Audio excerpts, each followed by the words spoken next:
Hello, hello. Howdy, howdy. Welcome to another week of wild and wacky chit-chats with the twins. I am Krista. And I am Kara. Got some sweet grass burning here. Smells so yummy. Is that Cheryl's? It's from Miss Cheryl, you betcha. Cheryl. Oh, there's Louie. Good afternoon, Louie. Hi, Louie. It will be just afternoon for you, I think. Yay, we could see your comments. Yay! So, good afternoon. what did we call it? This is season 2, episode 17. 72 million. And we called it, what did we Body, how you doing? Oh yeah, how you doing? Joey from Friends, how you doing? Hi, Leanne. Hi, Leanne. Nice to see you. I should share us out. This is a totally... impromptu. Yeah, I just showed up here and we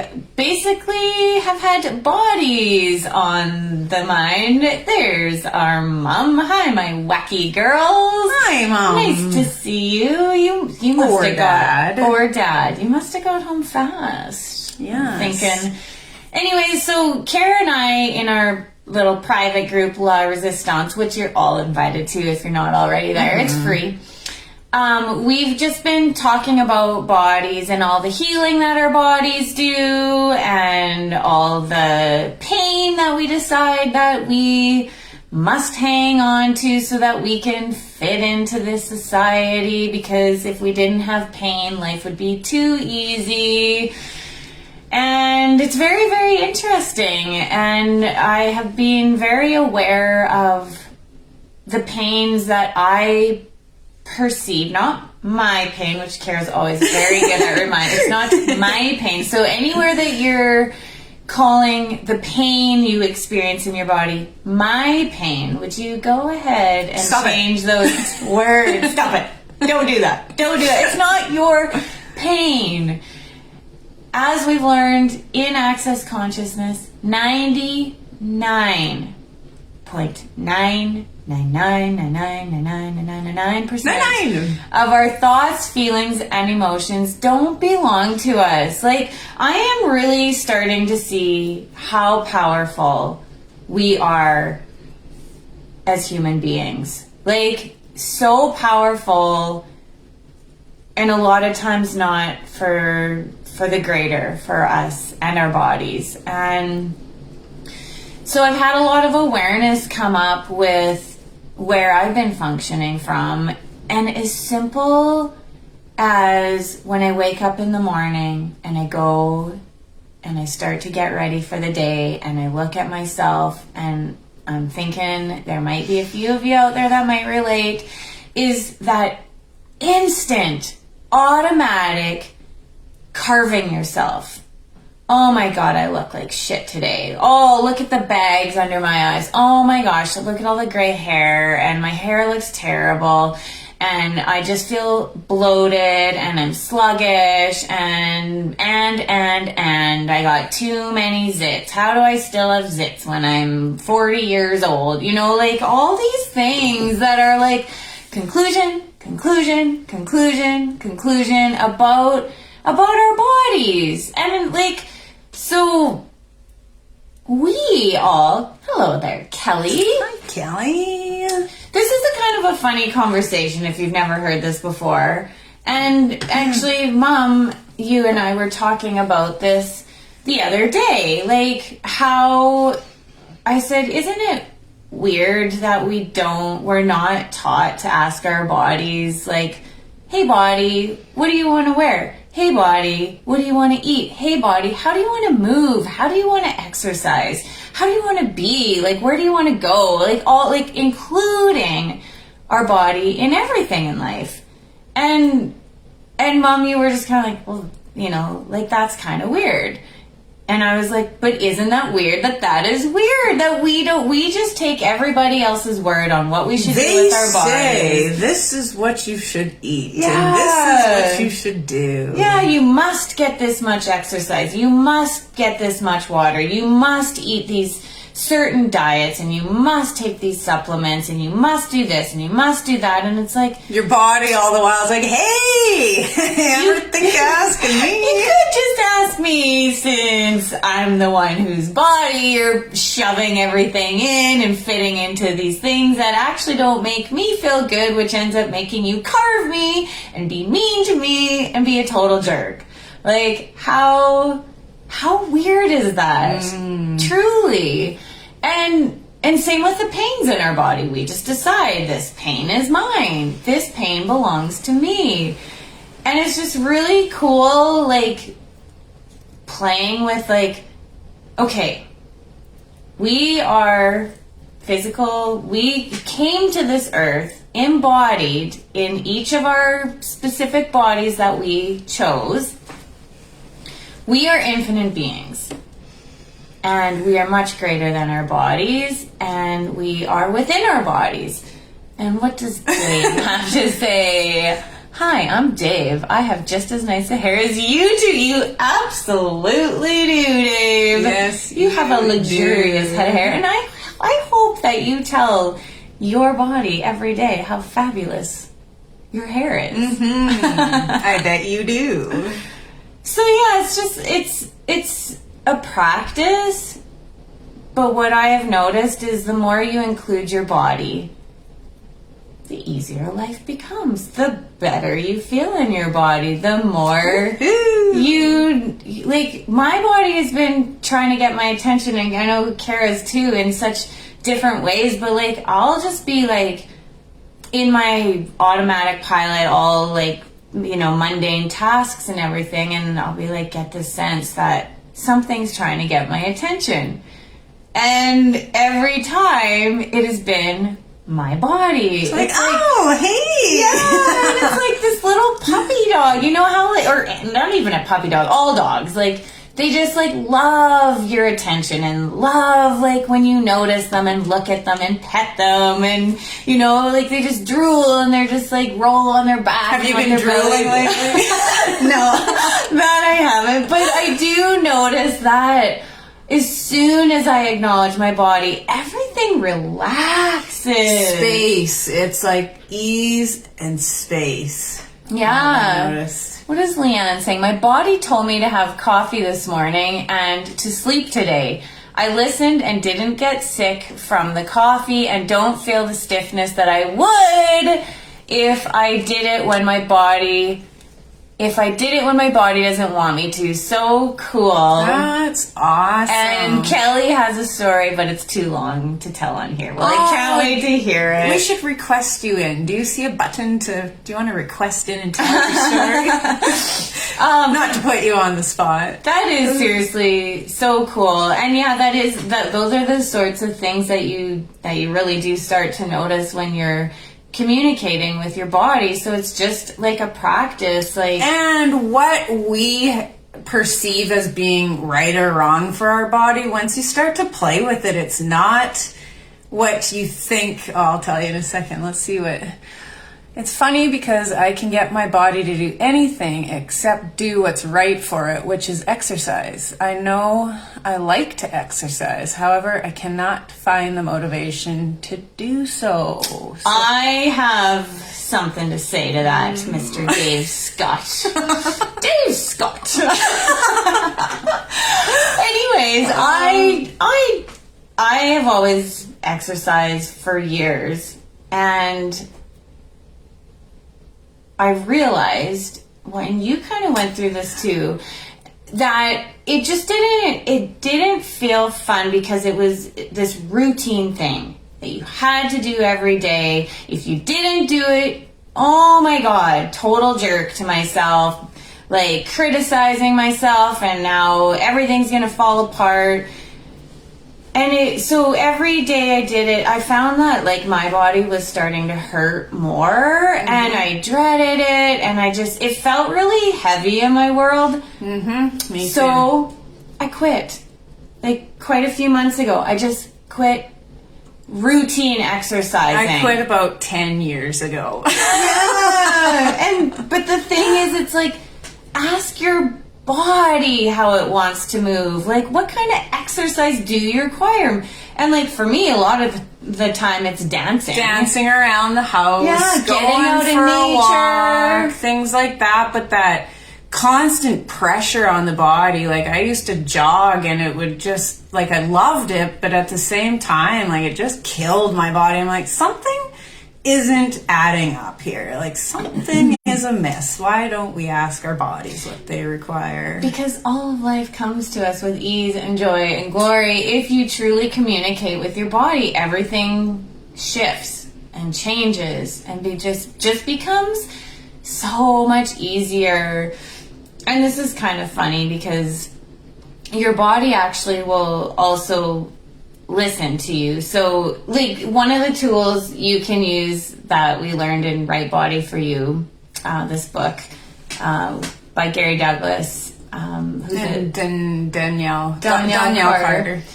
And it's like the light and heavy, or yes and no, or actually even just like body, what do you want to wear? And you can like stand in front of your clothes and say, like, if you gravitate towards the clothes, that's your body wanting to wear it. If you go away from it, then it's a no.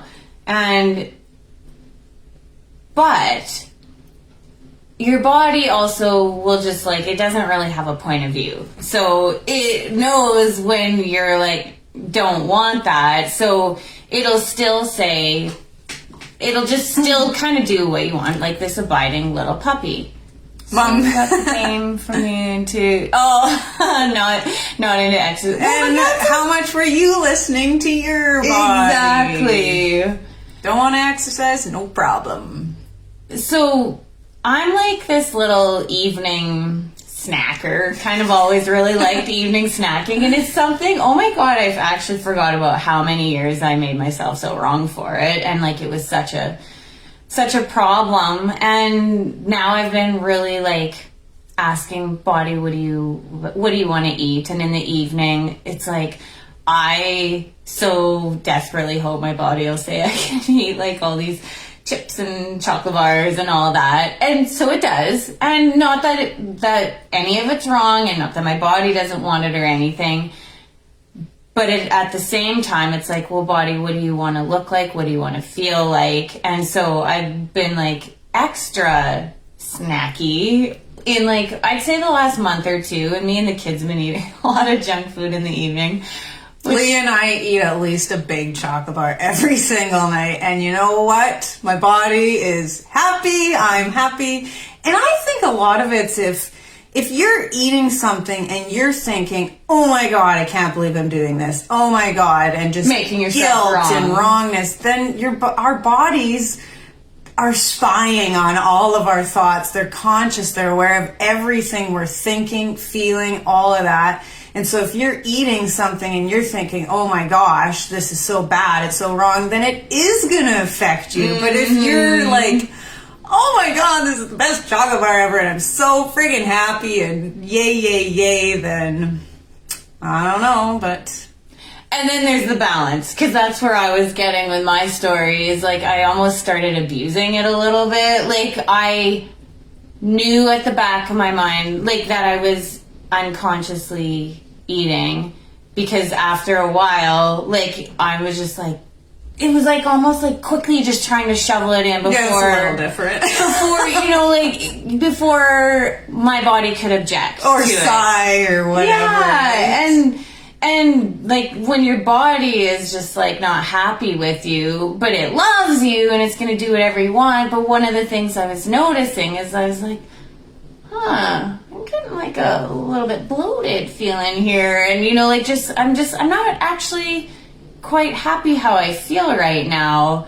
And then I'm like, okay, have you actually really been listening to your body? Because like, I mean, it's moderation with everything, but when you're just like, I don't know, like in this unconscious place where you're like, okay, body, do you want this? Yeah, say yes, say yes, say yes, yeah. And then you're after like not even paying attention to what you're doing. Then it's like, but then my body started getting my attention with it, which is really cool.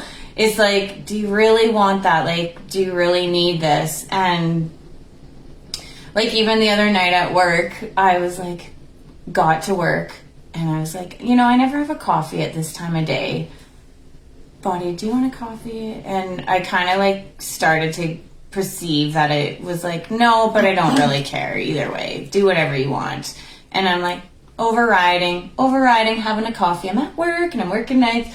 Well, I had this coffee and then I was so jittery. And then I got this outpatient and I was like, just had my hand on his wrist, feeling his pulse, and he's like, what's wrong with you? He's like, is that you vibrating or is that me vibrating? I'm like, I don't actually know what you're talking about. I think that's the coffee pulsating through my body. And I was like, that was like, I mean, in my head, not obviously to the patient, but I was like, I'm listening. I'm totally listening. I'm willing to listen. Yeah. So there is that balance. Like, your body is it really doesn't have a point of view. So it is reading your thoughts and it knows what you want. You can't get it right and you can't get it wrong, and just follow your path of lightness. Whatever it looks like for you, and it might be so different from anybody else, and absolutely. There is no right or wrong. Yes. Oh, hi, Chris Richardson. Hello. Good afternoon. That's how you get with coffee too. It's funny for me because I don't every time. Like, I drink a lot of coffee, but if I drink it when deep down inside, I really know, like, that's not what my body wants. Those are the moments that I get really jittery. It almost feels like poison pumping through your veins, actually. Yeah, a little bit. So then last night, it was like 2 a.m, and I'm like, I'm going to have a coffee. Again, not really wanting one. And I did. I drank probably 3 sips of it. And I was like, ooh, tastes like poison. It did. It tasted like poison. And I was like, yeah, but I made this coffee. Like, I should just drink it. And then I just got up. I went and I poured the whole cup of coffee down the sink. That's hilarious. So, yeah, like, it's just baby steps. Like, you just gotta start somewhere. And a tool that you can play with to do it is, like, just ask body, if I choose this, will my life get greater? Yes or no? And then whatever falls out of your mouth first, go with it. And it's a practice in trusting whatever comes out of your mouth, no matter what. Exactly. And if you do that and then you go into a state of confusion and then you're like, maybe I should, maybe I shouldn't. It's like, what was the first thought that popped in your mind? Go with that. Oh, because that is a good point. Like, we were talking about it. Like, when you're like, body, do you want this, yes or no? And then you go into confusion about it. It's because you already knew to begin with. And now you're doubting yourself. Yeah, and now is you're this going the right choice? Like, am I making the right choice? Well, am I going to get it wrong if I choose it? It's crazy. There was some other story that I had in my head that I was thinking about that, another example, and I can't think of it right now, but the who does this belong to is phenomenal when it comes to your body, like, with absolutely everything. I think for me, one of the easiest ways to play with this is when you get a headache. Because it's like, 1 second you don't have a headache, and then the next and actually I had one earlier, and I just realized it's gone. So, wow, that really does work. So when you get a headache, instead of instantly, and like, I mean, any body pain, but, people get headaches often-ish. And when you do perceive a headache, it's like, if you go into conclusion, oh, I have a headache. Oh, I better take this Advil. Oh, whatever. Instead of doing that, it's like, stop for a second and be like, is this headache actually mine? Who does this belong to? Is it mine? Is it someone else's? Or is it something else's? And if you get that it's not yours, just return it to sender with full consciousness attached. And it's, you'll actually, like, for me, I forgot I even did that, and that my headache's gone. It's so awesome. Crazy. It's like firing conclusionary Connie, actually, because we perceive something in our body, And we don't go and question with it. We just automatically assume that's it must mine. be That's mine. ours. Oh, that's mine. Everything's mine. So you can use like the like lightness or heaviness or just your knowing, like, who does this belong to? Is this mine? And lots of times you've bought that it is yours. So it's like, well, everything that I have done, like, to make this my reality, I destroy and uncreate it all. Everywhere where I've bought, this is real and true for me. Yeah. And then you can use the clearing statement from Access Consciousness, right, wrong, good, bad, pop, all nine shorts, boys and beyonds, which just brings up all of your points of view. We have like so many points of views. It's ridiculous. We don't even realize how many. And so, yeah, it just like the cancel, clear, delete button, and it just like starts to like get rid of these points of views so that you can be like, well, what else is possible? Well, and the more you start to pay attention to all your points of views, it's like, how many times has somebody asked you, like, I can't think of an example, but it's like, you say something and they're like, oh, well, why do you believe that? And you're just like, I don't know. I got no idea. Like, you feel like such an idiot. You're just like, I don't know. And so how many points of views do we have that we just heard along the way and just picked up and assumed it was ours, and then it just became ours, even though it felt weird, and you're like, why do I think that I like this when I know deep down I don't? Because it ain't yours. Yeah. And then if something isn't changing, it's because it's not yours. It's like, why can't I change this? Yeah. Because you can't change something that doesn't actually belong to you. So the easiest thing you can do is return that shit to sender. And then the other part of it is it something else's? So either like it belongs to the earth or people without bodies, perhaps. And so like with the earth, it's like, we think that, like, we've done lots of exercises where it's like, you know, allow everything that doesn't serve you anymore, and all like these parts of you that you're not, like these stuck energies, like give that to the earth, give that to the earth. And then I realized, like, lots of times I've had a real point of view about that. It's like, well, why would I give that to the earth? Like, that's mean and that's hurting the earth. But what if that's what the earth actually requires? And how do we know that that's not what the earth requires? And like, why, for what reason wouldn't the earth want us to be happy? And this is a question that I mentioned in La Resistance, I think. What if you decided happiness is that it isn't? And anything that brings up tons of gazillion, right, wrong, good, bad, pop, all names, shorts, boys and beyonds.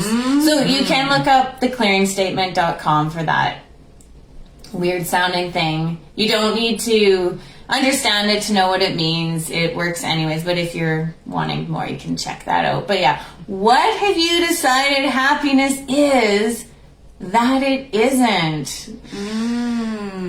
Something to ponder. Truly. Ponder. I actually put that on a sticky note by my sink because it's like, yeah, we have so many definitions of what it means to live a happy life, what it means to be successful, what it means to be a good person. And it's a bunch of points of views that once you start to involve your body. Exactly. Include your body in what you're doing. And I have never felt happier in my own body and more love towards my body since we've started this 30-day question in our private group, La Resistance. This last month has moved and shifted a lot. So if you aren't with us in La Resistance, please join us. The question that we're doing right now is all the definitions you have of healing that make you take away their pain and suffering and change them, and it's all about you. Will you destroy and uncreate all that, please? Yes. Right, wrong, good, bad, pop, all nine shorts, boys and beyonds. And we say it 30 times a day for 30 days, and it just brings up all these little bubbling, boiling points of views that do like hold you and keep you a prisoner in your own reality and keep these pains my pain. And what it does is starts to shift and change that so you can see where you've been functioning from, and that you don't have to have all of this pain and suffering. Yeah. So we will post a link for that if you fancy joining us. And we do a different question every 30 days. Lots of power in your words today. Energy is flowing and glowing. That's so awesome, Leanne. Yeah. And I will mention too, we have 30 days of connecting with the unseen world. It's a paid program that we just started that you're not too late to join us with. We're just on day 5 today. Yeah, and it's been really life-changing too, because it's allowing your body to receive so much more. And it's that other area of our body is always aware, whether we believe it or not, and aware of everything around us, including the unseen world. So it's just yet another area that if we ignore it, those are the other areas where it's like, oh, this is my pain. This is my fear. This is my paranoia. This is my anxiety. my confusion, my tiredness. Exactly. Stop saying my. Yeah. If you can take anything out of today, stop calling the pain. I am mine. perceiving pain, not this is my pain. I am perceiving pain in my hip right now. Exactly so. Because then you can be the little detective in your life and start to question, what is this anyways? Yes. And then, yeah, you just play with all these different little tools, and then things do shift and change, and you get to have you and your sweet body. And I will share this. I shared this in our group this morning. But what I've noticed in the last 5 days since we started connecting with the spirit world is that if you've ever played the Ouija board before, which I'm sure many of you have, you know how it's just like an automatic kind of just moves. My body in the last 5 days since we've been like letting the spirit world in and allowing our bodies to receive from everything, it's just like going into this automatic hug. It's just like hugging without me. Like it's not me, the being, doing it. It's actually my body moving and hugging. It's like, thank you, you're listening. I love that. It's really, really neat. It's, yeah. So would you even take a moment right now to just give yourself, like really close your eyes and tune into your body. Hey body, I have probably been ignoring you a lot more than maybe my whole life. Maybe longer, maybe many lifetimes. And what would it take to start getting to know you? And what would it take for you to make it a little more loud and clear of what it is that you desire or require, and what I can do for you, body? What do you require of me today? And if you are feeling brave, or something that you can give your body permission is that I've been playing with, which just remember that you asked, is body, I give you permission to override all the unconsciousness and stupidity that I sometimes choose. Anything that sometimes a gazillion will you destroy and uncreate it all. Yes, ma'am. Right, wrong, good, bad, pod, poc, all names, shorts, boys, and beyond. Right, wrong, good, bad, pod, poc, all names, shorts, boys, and beyonds. Right, wrong, good, bad, pod, poc, all names, shorts, boys, and beyonds. And I think for a little final wrap up of this, we could ask the earth what it requires of us as well. And so if you could just take a moment to get present, and this isn't a thinking that is looking for an answer, it is simply an energy and an awareness. Earth, what do you require of me? And on 3, we are going to contribute to the earth in whatever way it requires. 1, 2, 3. 1, 2, 3. 1, 2, 3. 1, 2, 3. 1, 2, 3. 1, 2, 3. 1, 2, 3. 1, 2, 3. 1, 2, 3. 1, 2, 3. 3, 3, 3, 3, 3, 3. That was amazing. That was amazing. So I think that we're probably at the end of our show here. And so thank you. This has been really fun and really light. Yes, thank you all for being here. And I hope that you can start to include your body in your everyday. And again, it just starts somewhere. And if your body says, I want to drink a jar of pickle juice, like try it out. Our one access teachers, that is exactly what her body asked her for, and so she did. She drank it, and I was like, don't judge what your body wants. Exactly, and do the opposite of what you would normally do, and just see what comes about from it. Yeah. All right, you guys, have an amazing afternoon. We will talk to you later. See you. Bye-bye. Bye.